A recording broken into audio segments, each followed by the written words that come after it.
So, good afternoon. We have translation if you need. May I thank you for inviting me to this symposium to present some ideas about the early childhood education trends and perspectives from the European and international view.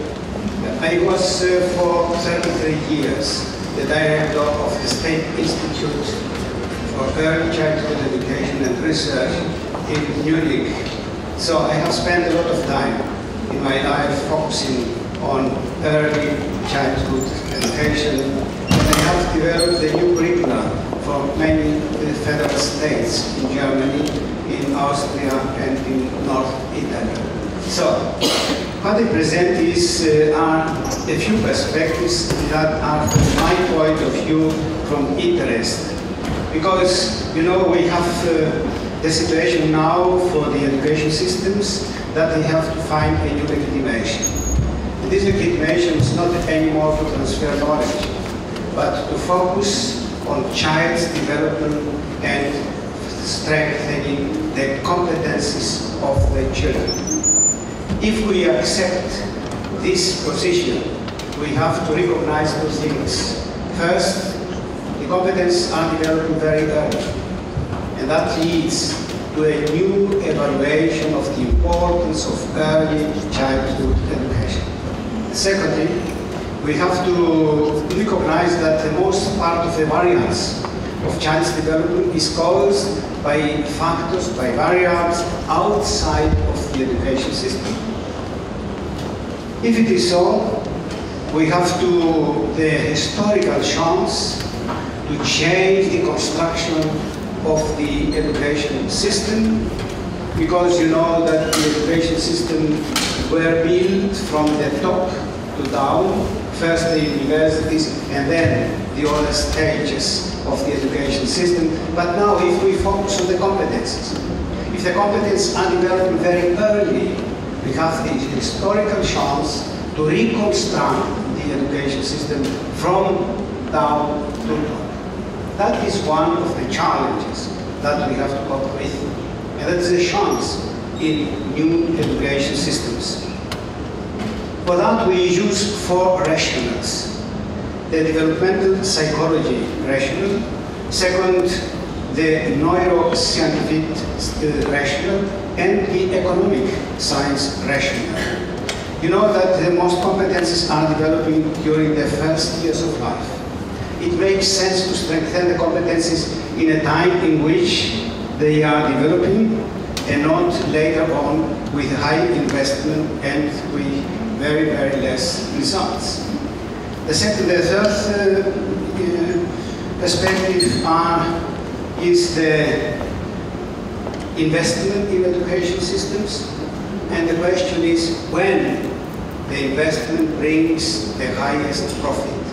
And Professor James Heckman from the University of Chicago made a meta-analysis of all the studies that are existing in this topic and found out that the highest profit is if the child is 5 years old, in the first 5 years. The profit is in the next phase also relevant, but after that, after the primary school, there is no relation between investment and profit. That means that we have to support financially the first two stages in the educational course if we want to have successful learning priorities. The second point is we have to change the theoretical position. If you look at the history, till the 60s of the last century, endogenistic theories were used, and that these theories implicates that the development is caused and regulated by the genetic information. In this model, the child, the teachers, the parents are passive, because the main role plays the genetic information. After that came the constructivists like Jean Piaget, Maria Montessori, and they have introduced another paradigm. And in this paradigm, the genetic information plays a role, but the The child has to explore the environment, and through this exploration, the child is developing a subjective concept of this environment, and that is education. Building this concept in the head of the child. The role of the teacher is passive, because the teacher doesn't co-construct this process. It's only the construction by the child. If the child changes from kindergarten to school, the child finds a new stage with an absolutely different theory. Here are the exogenistic theory that play a role. The content, the ministry knows what kind of content is to go in the curriculum, and the teacher is the active, has the active role, the child is passive, and the teacher has to transfer this knowledge to the child. The problem in this construction is that these two theories don't communicate. That means that the construction of the education system happens on the base of non-communication and also of non-cooperation. That's the reason because we have the problem of transitions between kindergarten and school, kindergarten and the next stages. And this problem causes a lot of effects that are in which 4 groups of children are involved. The younger children, the boys, not the girls. The loser of the biography nowadays are the boys, not the girls. Then the children with migration, and the children coming from families that cannot give them the stimulation. So, if as I began 15 years ago to develop new curricula for Germany, I have left all these positions and have introduced the interactionistic approaches. The interactionistic approaches introduce a new understanding of development and learning and implicate a deep reform of the education system. Because the difference between the constructivistic and the interactionistic approach is that the education doesn't happen first in the head of the child. It happens first in the social interaction. And this social interaction is embedded into the social and cultural context, and is constructed not only by the child, but also by the adults. So we have introduced an older understanding of learning, and the advantage of them is that we can influence the interaction. We can influence the interaction, we have the key in the hand to change the quality of education that we didn't have till now. That is one of the main points. The second step is to internalize this knowledge and this meaning, to bring it again in new discourses. But the internalization is not the learning process. The learning process happens before. That is the big difference. The origins of these thoughts are coming from Moscow, from Vygotsky and Mikhail Bakhtin, and we have developed it a little bit further, embedded it in new didactic approaches in a reform education system. That is that we did, but the roots of this thinking are coming from here, from Russia, from Moscow. My position in this topic is that the child is from the beginning an active learner embedded in social relations. It is constructing its own development, as the constructivist said, but not alone. And this network of relations takes place at the real and at the virtual world. The third position, the third perspective, reconceptualization of learning, from individual to cooperative learning, and introducing a new approach of co-construction. The child as co-constructor of its own learning biography, and learning as dialogic approach and in cooperation with others, with parents, with teachers, and other children, and to generate knowledge and to construct meaning is the result of interactions and discourses. So if you want to reform the system, you have to focus on the interactions and you have to focus on discourses. The fifth perspective, I have only 15 minutes, that's the reason.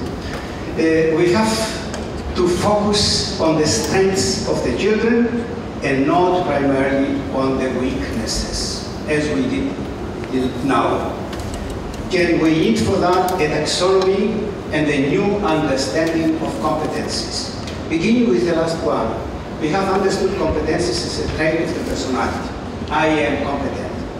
But nowadays, competence is a social construction.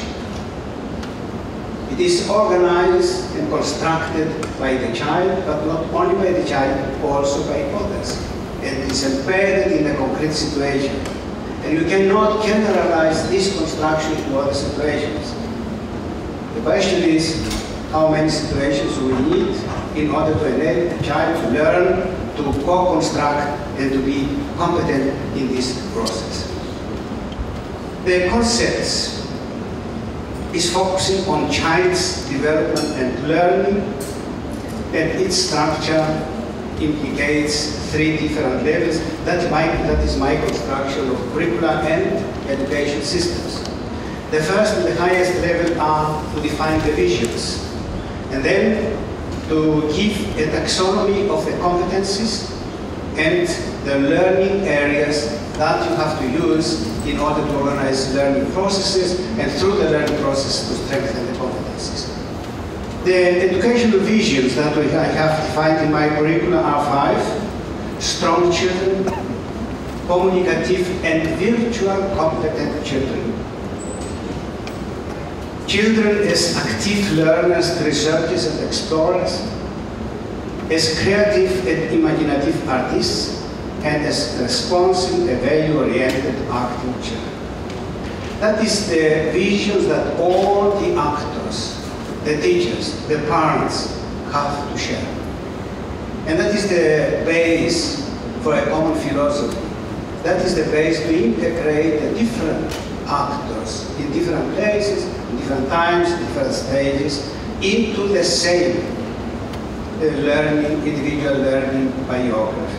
If you don't have it, you cannot have a common philosophy, you cannot have the same understanding, and so on and so on.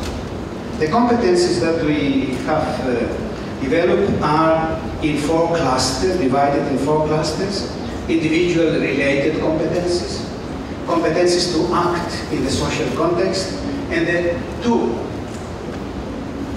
clusters didn't exist till 50 years ago. I have developed it with my team on behalf of the Federal Ministry of Education in Germany, and introducing the concept how to learn and not how to memorize the content, and how to behave resilient, how to cope with difficulties, with risky situations, with change. Looking at the first, the individual related competencies, you see that the teacher receives a very clear picture about his competencies. The main competence is the self-esteem and the development of a positive self-concept, the identity. Then cognitive competencies, problem-solving skills, creativity, memory function, and then the emotional competence. Very, very important for boys, because we know from the studies of Stanford that the boys are the loser in terms of emotions, in order to identify emotions and to develop the so-called meta-emotional competence. Meta-emotional competence is a new competence, exactly 19 years old, developed by John Gottman and his team, and that means how to mobilize my thinking and feeling in order to understand the emotional situation of the others and to react. That is a competence that is developed during the first 6 years in the life of a child's life. So, to do that, is very important, as also to strengthen motivational competences or competence in relation to all one body. The social competences, empathy, ability to work in a team, ability to communicate, or appreciation of diversity. For example, in Germany, 33% of the children in the schools have minimum a parent who is not coming from Germany. The diversity is the process that is growing up and growing up very, very fast. Or ability to democratic participation, to learn to keep the rules in discussions, to contribute to one's position in a discussion, to reconsider one's own position, and at the good end, the ability to take responsibility for something. Additional to that, we have the learning competencies, how children learn, and not to memorize the content, how to use the knowledge in order to solve problems. And this ability is developing, as Swedish studies show during the first 8 years of child's development.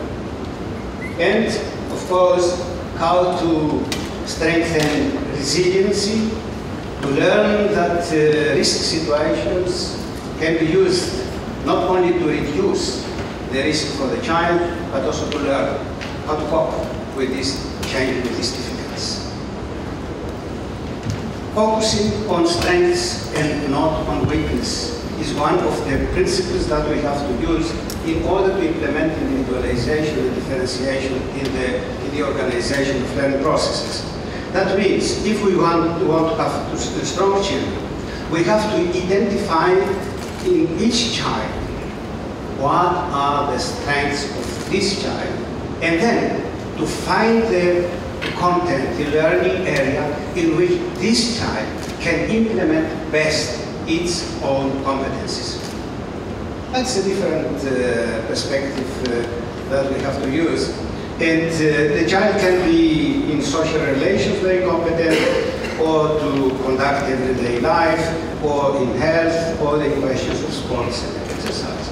Using this learning area that is relevant for this child. That means at the good end, we have to individualize the learning process and to individualize the curriculum.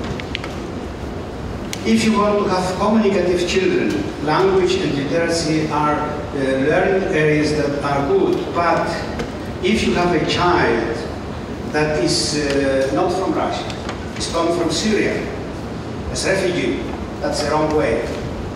You have to find by this child where this child has its own competencies and in which field can be best implemented. And in this field, you have to integrate the language. One of the topics that I was involved with my team during the last years was the question how to implement curriculum. Because to develop a curriculum like the standards that you have developed also in Russia for the early childhood education is necessary, but not a guarantee for good and for high quality. You need additional for that strategies how to implement these standards into the practice. And that is the work that I did with my team. And we have developed a few monographs. And these monographs are now translated into the Russian language, into the Chinese language. We will have, during these years, these books in your language, and we demonstrate how to implement the standards. Because without these strategies, you have thousands and thousands interpretations of the standards in the field. Sorry, but we have 2 minutes to over. Who speaks with me? I have to finish. Yeah. Very quickly. We have to learn how to cope with diversity. I don't go in, but I say only the topics that I would like to describe. And to introduce new concepts in order to cope with the diversity. We have to focus on interactions if we want to have a higher quality. And in each day, you find about 1,000 interactions in each group. And that is 1,000 chances to optimize the quality of interactions. We need a new architecture of the education system that makes the system coherent, and that is that I did in Germany. I have just the chance to reform the whole system in one of the federal states from 0 to 18 plus. And that's the first time in the history of Germany that we reform the whole system. And we need an ecological approach in order to include the learning places outside of school. And these concepts are coming from Canada and from other places. The UNESCO has accepted the concept of learning cities, and they underline the necessity to focus on the context, to make the system more ecological oriented. And we will need a new conceptualization of partnership between the places outside of schools. And I have introduced for that the concept of partnership. And we know from these studies that the family is the most important place in the life, in children's life. And we know exactly if we invest into the competence of the parents, we can reduce the social risk in the society. And I have conceptualized the family as a learning place, and in this monograph you find the ways and the methods how to do that. Also, this monograph is translated now into the Chinese language. And the last one is, if we change the theory, if we change the methodological approach, if you change the system, we cannot work with the learning places from the last century. We have to redesign the learning places in which learning takes place. And I show you a few pictures from the architect Rosa Bosch, how to construct schools and learning places.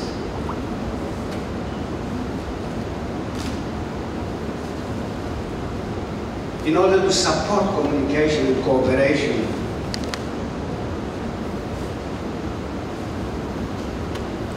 And I thank you very much. Thank you.